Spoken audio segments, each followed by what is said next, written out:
Here I am. Oh, this should be good. Go ahead.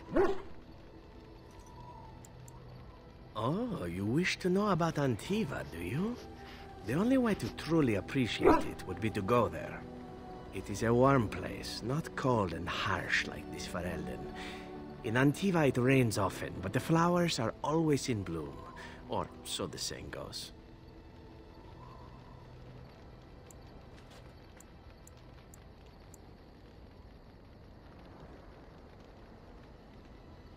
It's not really a matter of wanting to go back. I cannot go. At least not yet. I hail from the glorious Antiva city, home to the royal palace. It is a glittering gem amidst the sand, my Antiva city. Do you come from someplace comparable?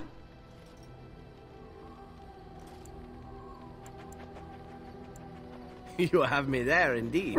I, for one, can make no such claim, as I never laid eyes on the world. You know what is most odd? We speak of my homeland, and for all its wine and its dark-haired beauties and the lilo flutes of the minstrels, I miss the leather the most. I mean the smell.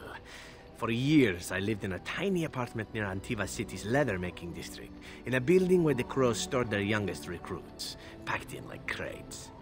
I grew accustomed to the stench, even though the humans complained of it constantly. To this day, the smell of fresh leather is what reminds me most of home more than anything else.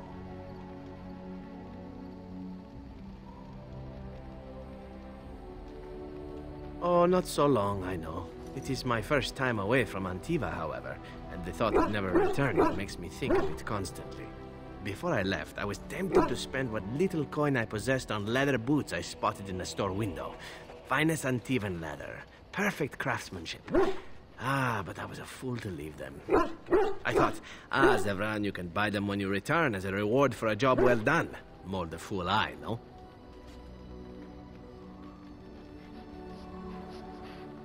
True, and it's a comforting thought. One simply never knows what is to come next. How could I have suspected I would end up defeated by a handsome Grey Warden? A man who then spares my life? I could not.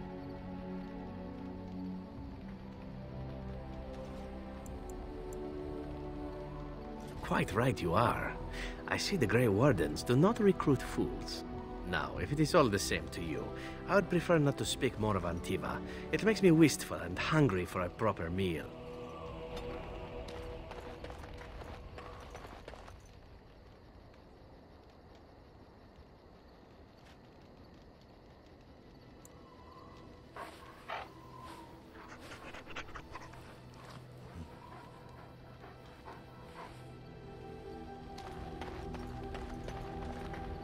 Here I am. Oh, this should be good. Go ahead. Well, the crows would have you believe that it is an involved process that takes years of training. The sort that tests both your resolve and your endurance.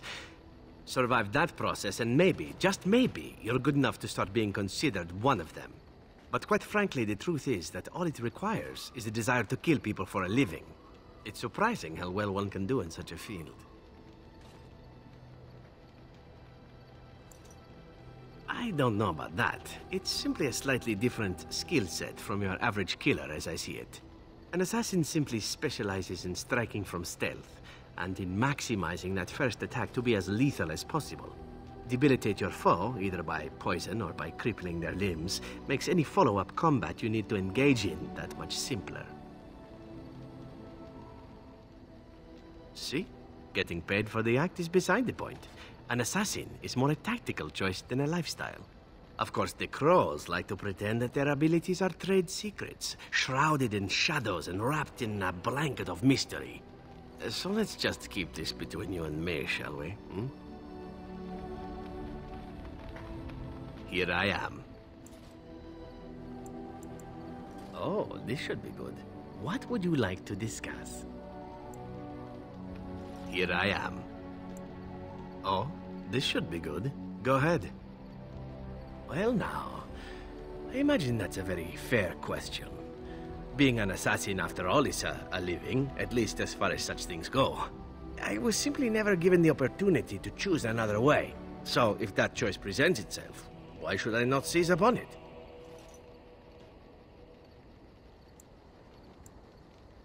Now that you mention it, I am not entirely certain.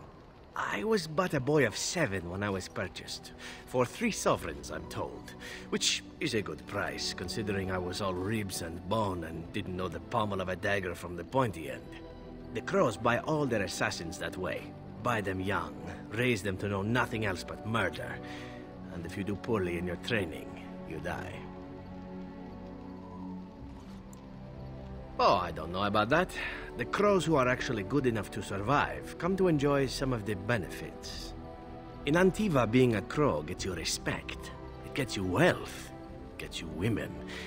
And men. Or whatever it is you might fancy. But that does not mean doing what is expected of you always. And it means being expendable. It's a cage, if a gilded cage. Pretty, but confining.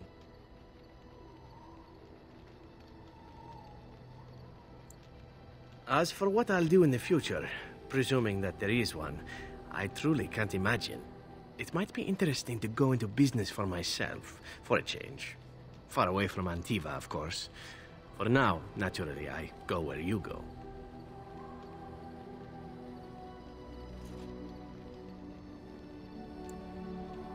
And here I am, happy to be had. Isn't it wonderful how things work out that way? Come now, enough chit-chat. Talking about the Crows summons them, you know. Any Antivan fishwife could tell you so. Here I am. Oh, this should be good. Go ahead. And why not? There are many things to enjoy about being a Crow in Antiva. You are respected, you are feared. The authorities go out of their way to overlook your trespasses. Even the rewards are nothing to turn your nose up at. As for the killing part, well, some people simply need assassinating. Or do you disagree? Now there's an interesting word, innocent. How many men do you know who can claim to be truly innocent? But if you're talking generalities, such as children and relatives and bystanders and such, never on purpose. But it happens. It's unfortunate, but death comes to us all. If not me, then some wasting disease, or a fall down the stairs, or at the hands of a darkspawn. It's all relative in the end.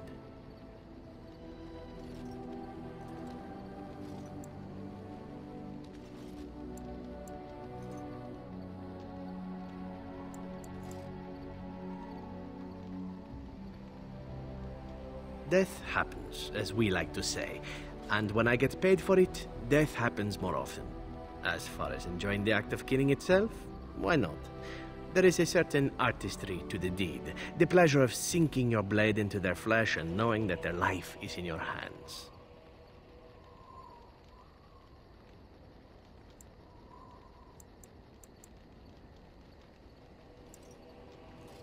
It is not pleasure, per se, nothing sexual. It is more a sense of satisfaction, a feeling of power. Does that make sense? No matter. There are many things I did not enjoy about being a Crow, of course. Having no choice, being treated as an expendable commodity, the rules, oh, so many rules. But simply being an assassin, I like it just fine. I will continue to do it if I can, even if I am not a Crow. Honestly, could you picture me doing something else?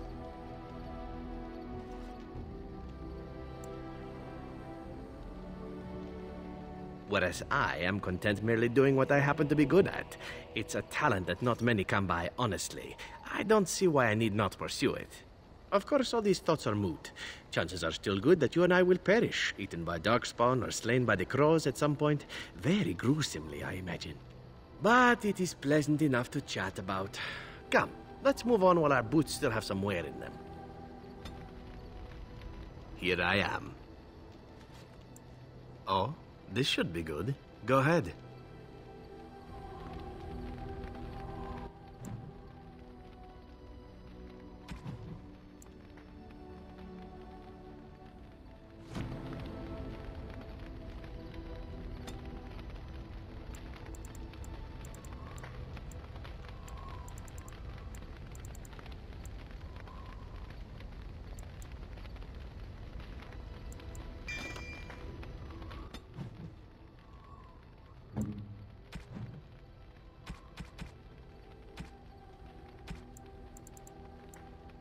I shall treasure it.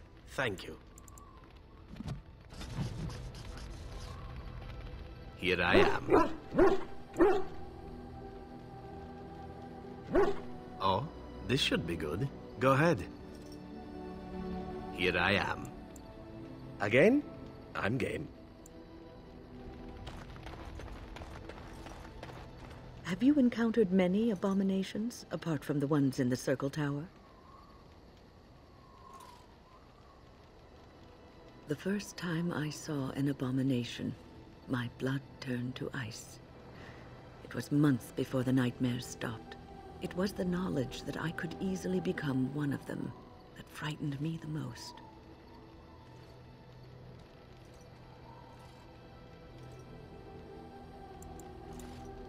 One slip. All it takes is one slip, and everything you are is simply gone, replaced by madness. And there is no turning back, or at least that's what they say. Of late, I have begun to wonder if there is any way an abomination can be cured, or if a mage could be so possessed and still retain their sanity, their humanity.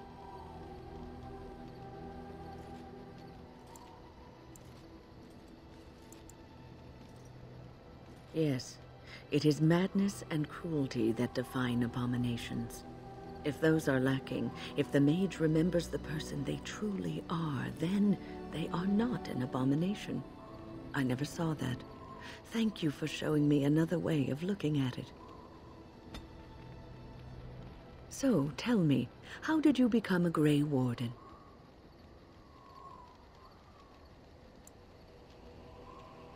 Arl Rendon Howe? The Arl of Amaranthine? Why would he do such a thing to you?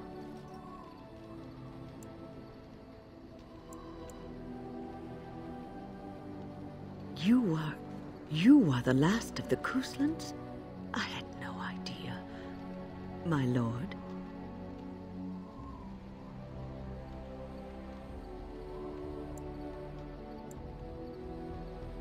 There is nothing I can say to ease your pain. I am sorry. Take heart, dear friend. You survived, even when you were not expected to. We do not know yet what lies in store for you, or the name you carry. It is not so bad, is it, being a Grey Warden?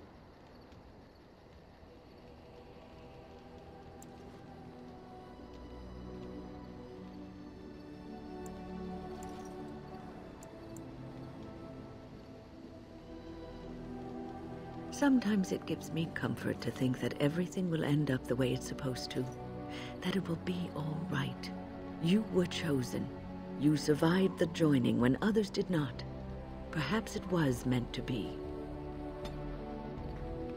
I must ask, what does being a Grey Warden mean to you?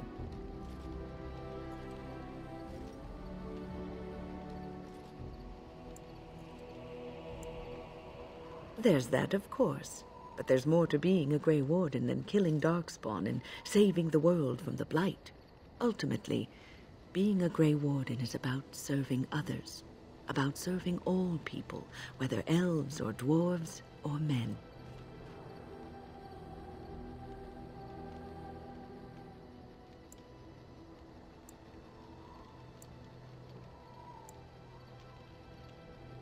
As a Grey Warden, you are a guardian of men, and you guard them because their continued existence is more important than you are.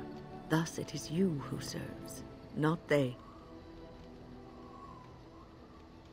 A good king, a true king who cares for his land, uses his power to rule firmly but fairly. He serves his people first and foremost. The king who does not do this, who believes that he is entitled to his power, who abuses it and uses it for his own means, is a tyrant.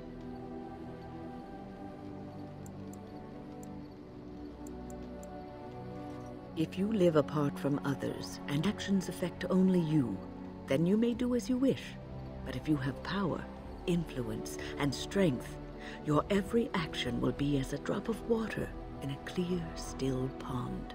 The drop causes ripples, and ripples spread. Think of how far they will go, how wide they will become, how will they affect the pond. But I've lectured enough for today. I should stop before I wear out my welcome. You're quite taken with each other, aren't you?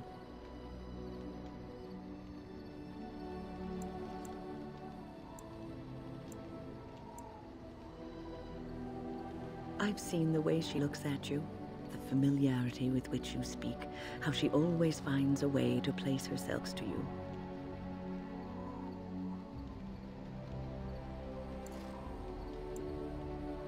I've noticed your blossoming relationship, and I wanted to ask you where you thought it was going. Leliana is a remarkable girl, sincere and guileless, and she has opened her heart to you. I would not like to see her hurt.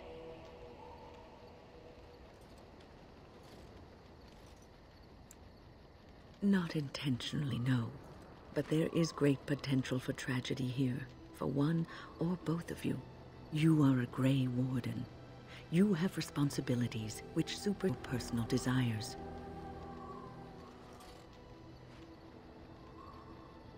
Love is ultimately selfish. It demands that one be devoted to a single person who may fully occupy one's mind and heart to the exclusion of all else. A Grey Warden cannot afford to be selfish. You may be forced to make a choice between saving your love and saving everyone else.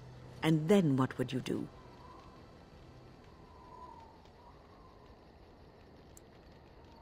Nothing is certain. Not in these times. You cannot take anything for granted. I want you to be aware of this.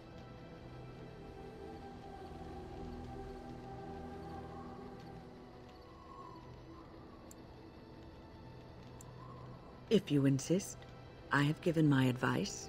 Do with it what you will. Well, aren't you sweet and attentive?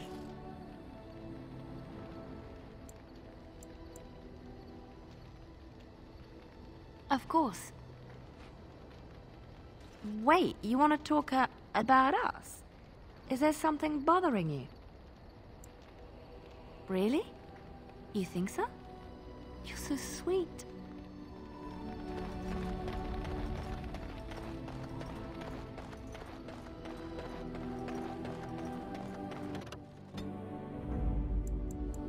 Indeed.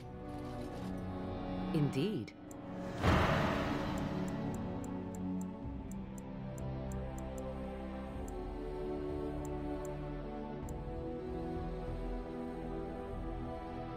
Yes.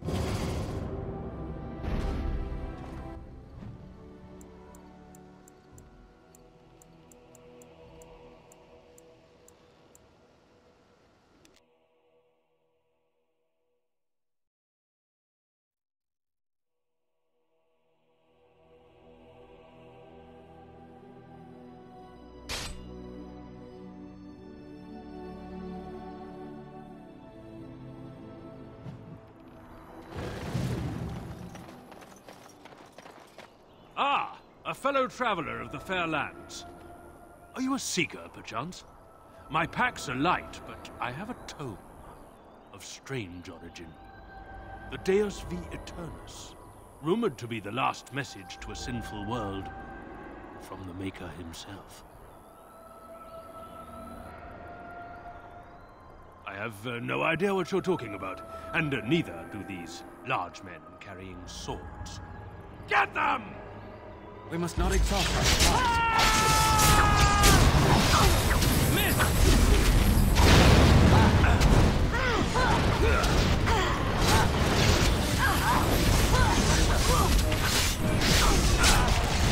Enough! Shall be done.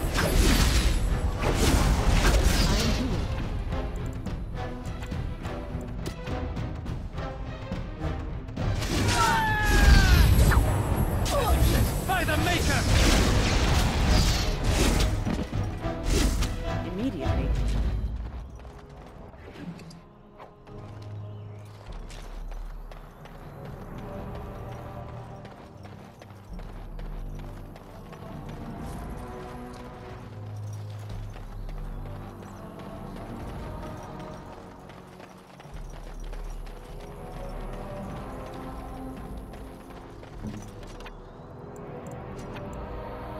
can't do that.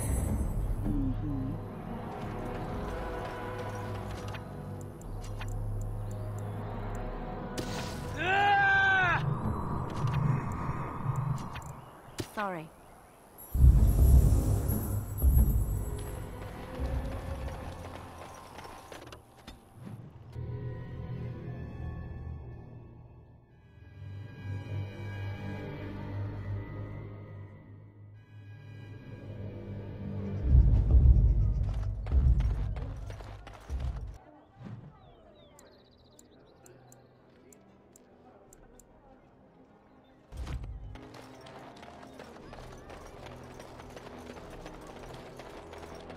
When?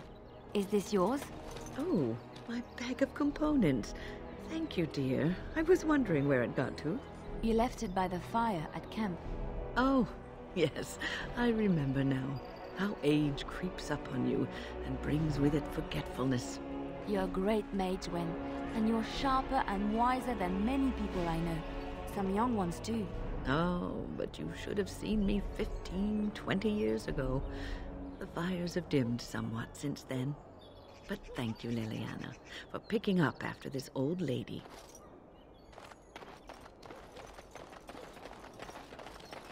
All men are the work of our Maker's hands, from the lowest slaves to the highest kings. Those who bring ham without provocation to the least of his children are breaded and accursed by the Maker. Those who bring ham? And the Maker does not bread sinners. Oh, would you stop correcting me? I know the chant like the back of my hand.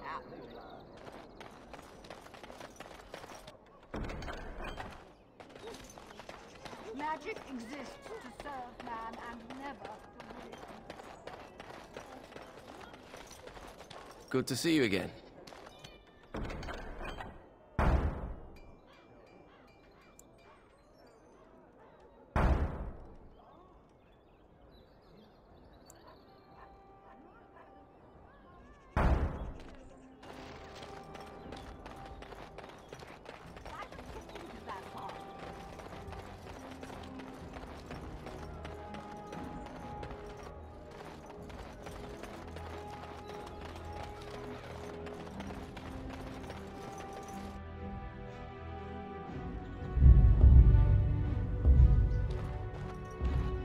You are not religious, yes?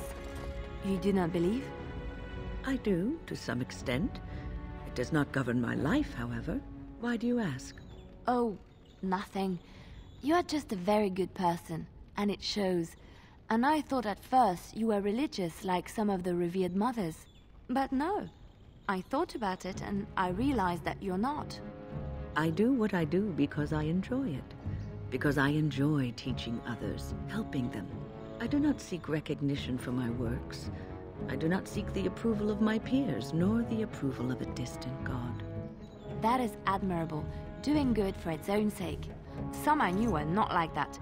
They bragged about what they did, trying to impress others. Oh, Lady Adele, you fed and clothed 20 orphans. How noble. No, it's nothing, Lady Clarabelle. You treated 40 lepers and gave them massages. Like a competition with false modesty. Sickening. Did Lady Clarabelle really give 40 lepers massages? Who knows? Lady Clarabelle had strange tastes. I wouldn't be surprised if she did that and more. Finished.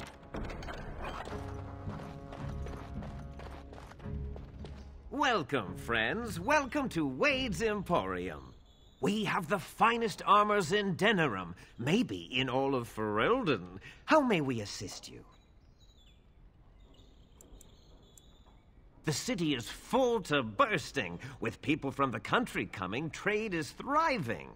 Especially those that deal in weapons and armor. Master Wade is especially in demand. You're obviously not from around here. Wade is possibly the most brilliant armorsmith in all of Ferelden. That's not true, Herin. The dwarves of Orzammar make the finest armors around. These piles of rust droppings you forced me to make are worthless compared to their work. You never let me have the time, the materials to make something special. Customers expect their armor in a timely fashion, not years late like the last time. That happened once, just once, and you never let it drop. I am. Wade owns the Emporium, but without expert assistance and, well, prodding, let's just say the Emporium has improved substantially with our partnership. But I do miss the good old days. I could really take my time to make quality. Oh, by all means, you can return to them. And to the gruel you used to fancy. No. Sorry, Herin. Certainly.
Welcome back.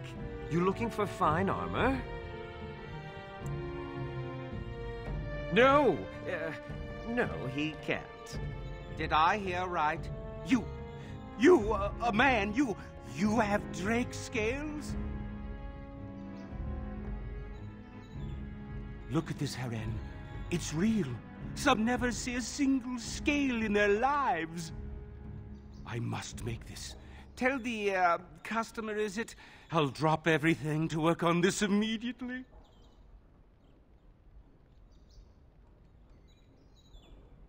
I'd stake my life on it, friend.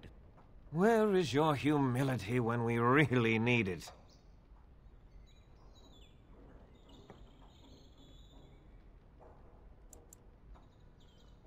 Cost? I should be paying you, friend, for the right, no, the privilege.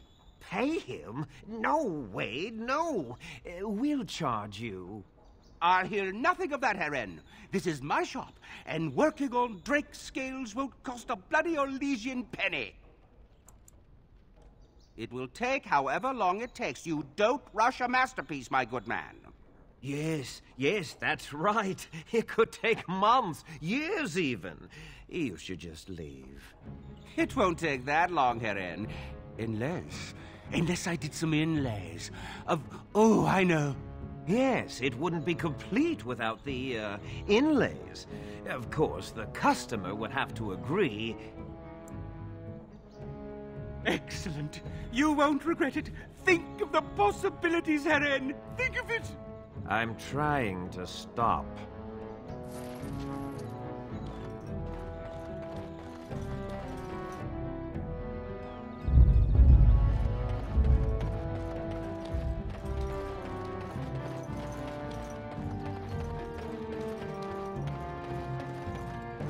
I recognize you. From Ostagar. And trust his blood. You're a Grey Warden. Duncan's apprentice. You killed my friend. And good King Kalen. I demand satisfaction, sir.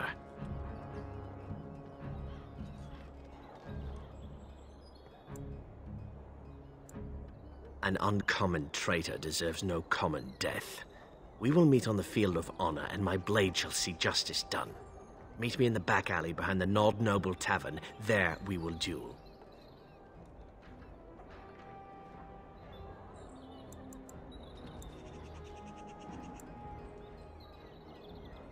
So you would compound slander on top of treason? You dare smear Terran Loghain's word?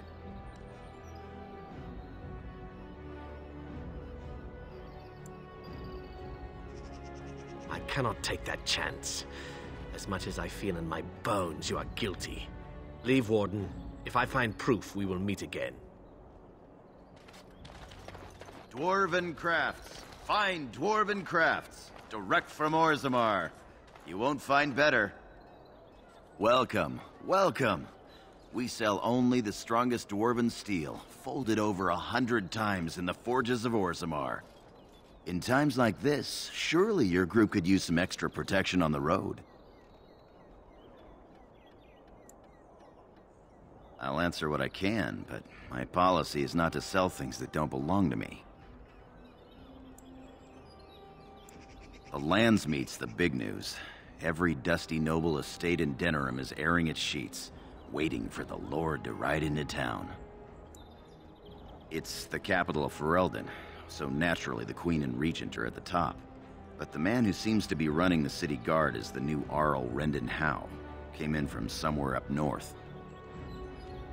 Every piece comes with a stamp of assurance from my wife's father, the best smith in Denerim.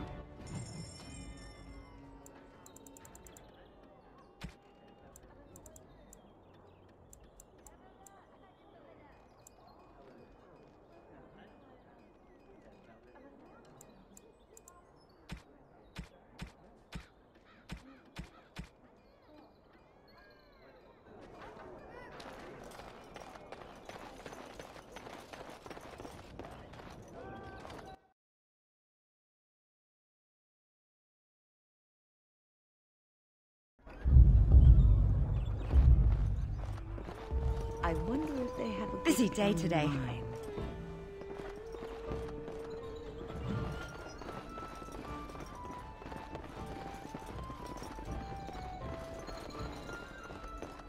What?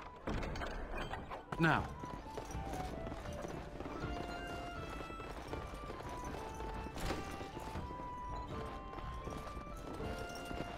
Next, drink to battle and victory! I'm a Crimson Ore. Which way you looking, or we'll rip your damned eyes out and piss in your skull? Another round for me men! Huh. I suppose you want a drink now, do you? Maker's blessings upon you, Warden.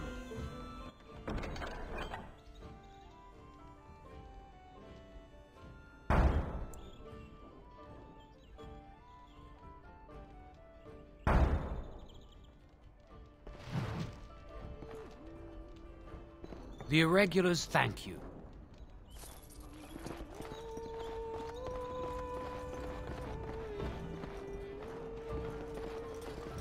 What can I get you, stranger?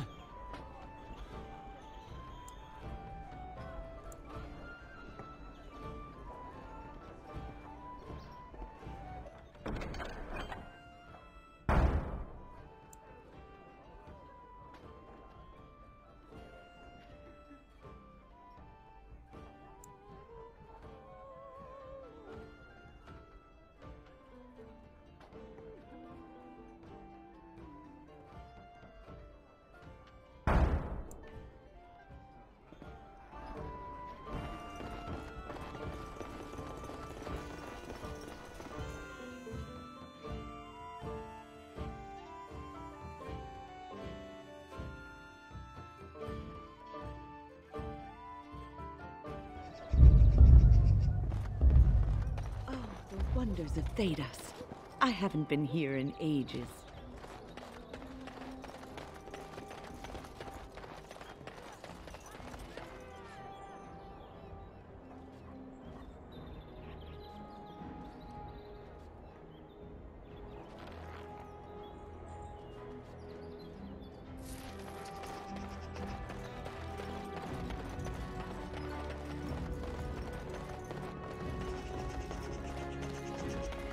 Dwarven crafts.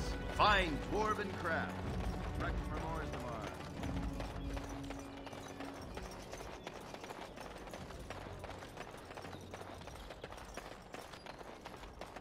You have a barbed tongue, Morrigan. Why do you treat others in this way? I owe you no explanation. There is no writing on my forehead that says, "Please, guide me." You are traveling with these people. It behooves you to be civil. You were too transparent, old woman. Do not bring up our companions when all you wish is for me to you. I am not one of your circle apprentices to hang on your every word. I am not Alistair, who sees in you a surrogate mother. No, it is obvious you are nothing like Alistair. Take your lectures elsewhere. They mean nothing to me.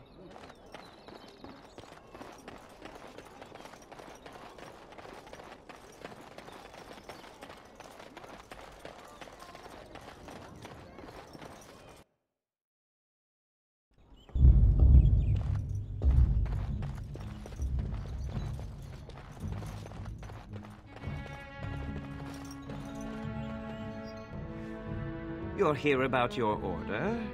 It's done. I made the armor. And it's garbage. I wouldn't let a festering swine wear it. Wade, it's amazing. I don't see anything wrong with it. Are you blind as well as stupid? The leg guards are too tight. It'll chafe. The dye isn't even... Look here. I see a splotch. It's garbage, I say. It's fine. Truly. It's a work of art. Here, wear it well. Now kindly leave.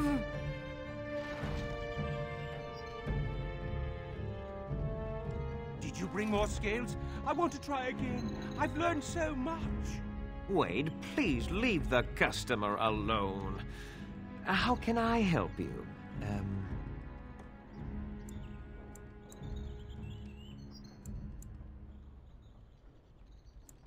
We were working on your order for a long time. We've lost some customers, but things are back to normal, thank the Maker. You must be kidding. We're done. No... Hurry in! More scales! But alas, not enough. Find more, and I'll happily craft another set. This time, I'll do it right. Please, in Andraste's name, don't come back. I am sick to death of drakes. Come again.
Is there something you need?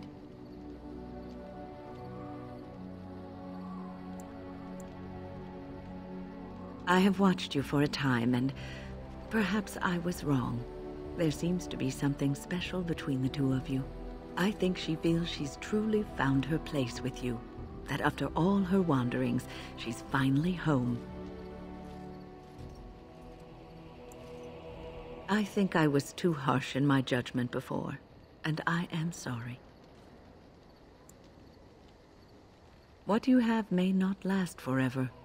Death and duty may part you, but love's worthiness is not diminished because of that. I should have seen this before.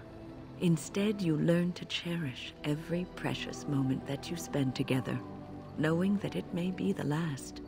And for those of us watching, well, it brings warmth to these old bones to know that something so beautiful can be found in the midst of chaos and strife. Is there something you need? The Circle is in good hands. Irving knows what to do, and he doesn't need me underfoot. For now, I will support those that battle the Darkspawn. I do feel I left things unfinished in Ostagar. There is so much left to do, and I would be part of it. The Grey Wardens, all 2 of you, need all the help you can get. I will see this through to the bitter end. And after that, if I am still left standing, then I will return to the Circle.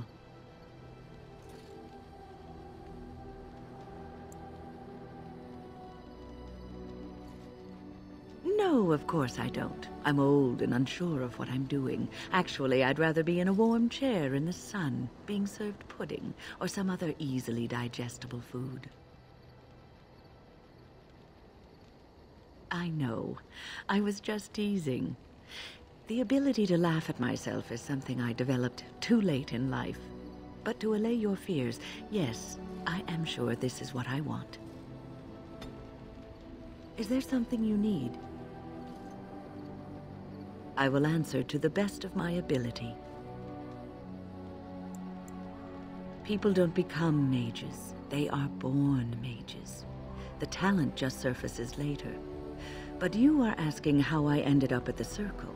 I was brought there by the Templars, just like many of the other apprentices. I don't remember very much. I was very young then.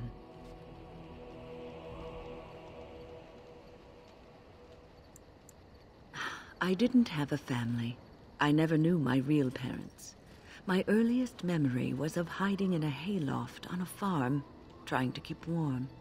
I was found, and the farmer's wife was kind enough not to send me away. But they had children of their own, and I was never made to feel welcome. The eldest son was the worst. He was always calling me a stray, and throwing anything he could get his hands on at me. And I don't know how it happened, but one day, he just found his hair on fire. Fortunately, there was a large trough nearby. He ran screaming, dripping head and all, to his mother. I was shut up in the barn with a bowl of water and a crust of hard bread. The Templars arrived several mornings later.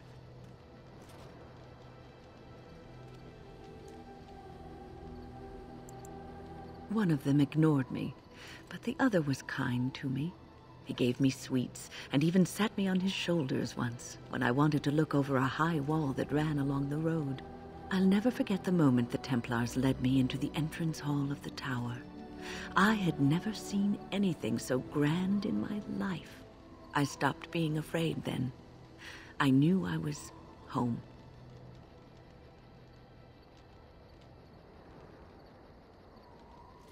Well, that's about all there is to my tale. That's how I came to the Circle. I would be lying if I said it was easy. First, there were rules, and we were constantly watched to make sure we behaved appropriately. Then there was the study of magic. We had to cast the spells just so, control the effects completely. A single word spoken incorrectly, a gesture out of sync, and lack of focus. And we needed to have perfect focus, or we would be in danger.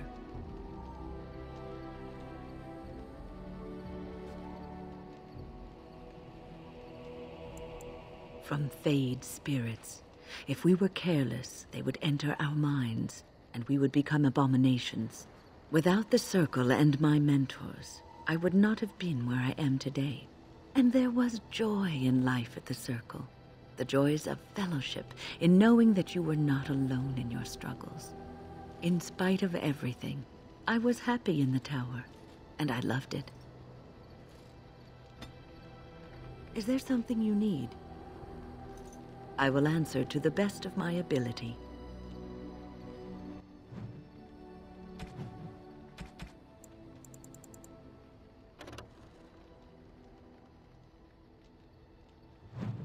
A generous gift.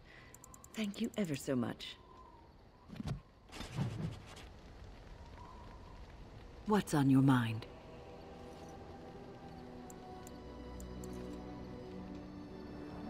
Oh, yes, and thank you for asking. I'm feeling much better today.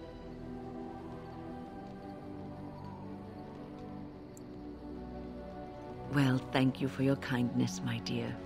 It certainly warms these rickety old bones.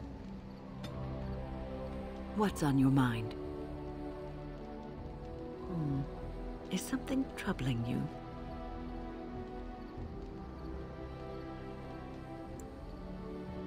No one said it would be easy. You are one of the 2 surviving Grey Wardens in Ferelden. You defend all of us, and much rests on your shoulders. It may not mean much to you, but thank you for having the courage to continue to fight.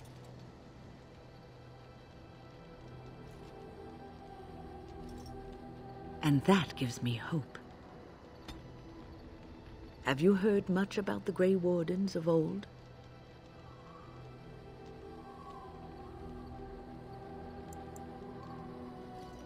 It was said that watching the Wardens ride in on their white griffins was enough to rouse a weary heart and put the dance back in the step of an old man.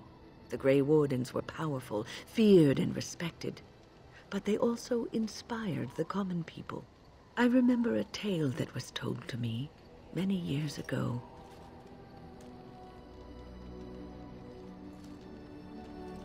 The Blight had ravaged the land for months, and the armies of the great kings had amassed for one last stand. As the sun burst through the clouds that boiled and churned in the dark sky above, it illuminated a vast, seething horde of darkspawn, with the archdemon at its head. And it was then, when courage seemed to fail, and all lost to death and despair, that the Grey Wardens came. They arrived with the beating of wings like mighty war drums, and stood before the armies of men.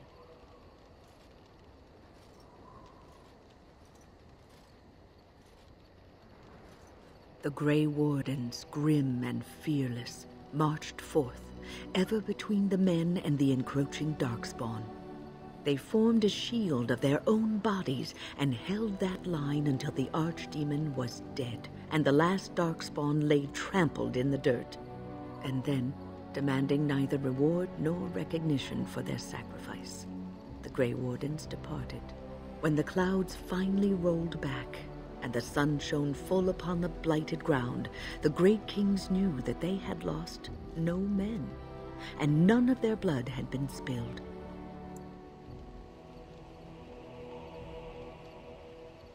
You are observant. This is a tale about no battle the Grey Wardens have fought, and yet about them all. They have always defended us from the Darkspawn, taking losses so we do not have to. People may have forgotten over the centuries, but nothing has changed. This knowledge has been blessing and burden to Grey Wardens past, and now it shall be your blessing and your burden. What's on your mind? No, you won't.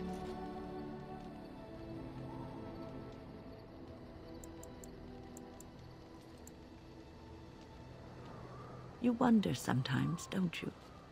If your life would be better if you weren't who you are.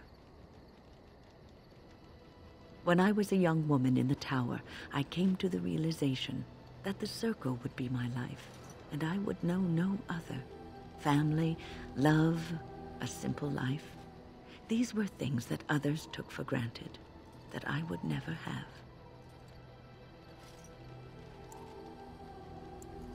It made me very moody. All I could think of was being trapped in that tower with no way out and no end in sight. I started hating my life and myself, and one night I found myself in the tower's chapel. I was seeking refuge, maybe answers.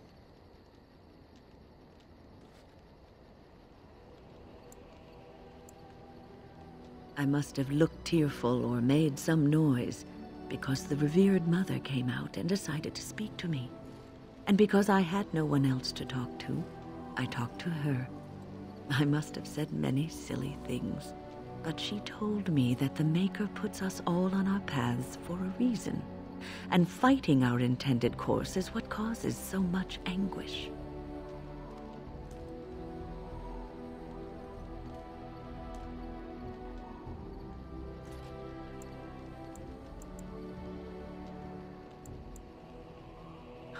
I thought the old biddy was full of rubbish. I was 15, maybe 16, and I knew everything. So I left, but I always found my way back to that chapel. And as the years passed, I began to see the truth of her words. We were supposed to be polar opposites, mage and priest. But we weren't. There was much about us that was the same.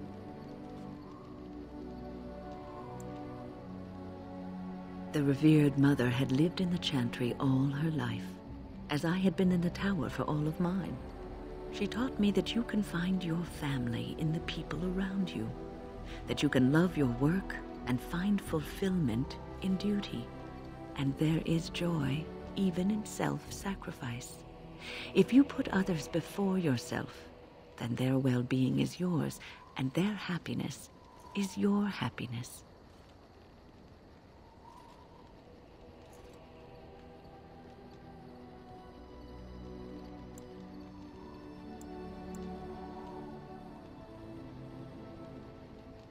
You can scream and cry and be angry about life as a Grey Warden, or you can accept it and allow yourself to see the good in it. This is your choice. What's on your mind? I will answer to the best of my ability.